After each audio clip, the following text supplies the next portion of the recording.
ઉમેદવાર મિત્રો, હું એક નવો નાનો કરંટ ઇવેન્ટ્સ પર બેઝડ વિડીયો લઈને આપની સમક્ષ હાજર થાઉં છું. ટોપિક છે ઓસ્કર પુરસ્કાર 2024. આપણે આ વિડીયો નાનો રહેવાનો છે અને એમાં આ પ્રકારના મુદ્દાઓ આપણે ચર્ચા કરીશું.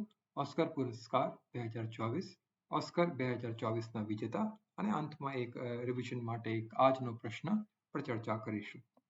ઓસ્કર પુરસ્કાર 2024 આ વર્ષે પણ ઓવેશન હોલિવૂડ ખાતે ડોલ્બી થિયેટરમાં ઓસ્કર એવોર્ડ્સ આપવામાં આવ્યા. એકેડેમી એવોર્ડ્સને ઓસ્કર એવોર્ડ તરીકે ઓળખાય છે.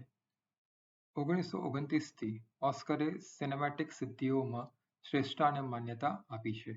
આ એવોર્ડ્સ આંતરરાષ્ટ્રીય ફિલ્મ ઉદ્યોગમાં કલાત્મક પ્રતિભા અને ઉત્કૃષ્ટ ટેકનિક માટે ઓળખાય છે. અમેરિકામાં academy of motion pictures arts and science AMPAS દર વર્ષે આ એવોર્ડ્સ રજૂ કરે છે. ઓસ્કર 2024 વિજેતા. શ્રેષ્ઠ ચિત્ર વિજેતા ઓપનહેમર, એમ્મા થોમસ, ચાર્લ્સ સેવન અને ક્રિસ્ટોફર નોલાન આ લોકો નિર્માતાઓ છે અને એમને ઓપનહેમર બાયોગ્રાફિકલ પિક્ચર છે એના માટે એવોર્ડ આપવામાં આવ્યો છે. આ પિક્ચર ઘણું જ પ્રખ્યાત છે. અગ્રણી ભૂમિકામાં અભિનેતા વિજેતા. પુરુષ સિલિયન મર્ફી ઓપનહેમર માટે. સહાયક ભૂમિકામાં અભિનેતા વિજેતા રોબર્ટ ડાઉની જુનિયર આર ઓપનહેમર માટે. અગ્રણી ભૂમિકામાં અભિનેત્રી વિજેતા એમ્મા સ્ટોન પુઅર થિંગ્સ માટે. સહાયક ભૂમિકામાં અભિનેત્રી વિજેતા ડાવાઇન જોય રેન્ડોલ્ફ હોલ્ડઓવર માટે. એનિમેટિક ફીચર ફિલ્મ વિજેતા the boy and the heron Hayao Miyazaki અને તોશુઆ સુઝુકી એ વિનર્સ છે. એનિમેટેડ ફીચર ફિલ્મના વિજેતા એ લોકો છે. The boy and the heron એ પિક્ચર માટે.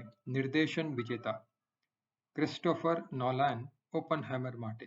ઇન્ટરનેશનલ ફીચર ફિલ્મ વિજેતા the zone of interest united કિંગડમનું આ પિક્ચર છે અને તે પિક્ચરને આ એવોર્ડ મળ્યો છે. ની જેમ હવે આપણે વિડીયોનો અંત આજના પ્રશ્નથી કરીશું. હું પ્રશ્ન પર આવું એ પહેલાં આપ સૌને હાથ જોડીને વિનંતી કે મારા વિડીયોને લાઇક કરો, શેર કરો અને મારી ચેનલને જરૂરથી સબસ્ક્રાઇબ કરો. આ માટે આપને કોઈ ખર્ચો થતો નથી પણ મારા ઉત્સાહમાં બહુ જ વધારો થતો હોય છે. આભાર. આજનો પ્રશ્ન. નીચે આપેલા ઓસ્કર પુરસ્કાર 2024 સંબંધિત નિવેદનો વિશે વિચારો. 1. એકેડેમી એવોર્ડ્સને ઓસ્કર એવોર્ડ તરીકે ઓળખાય છે. 2. આ એવોર્ડ્સની શરૂઆત 1929માં થઈ હતી. ઉપરોક્ત નિવેદનોમાંથી કયા સાચા છે?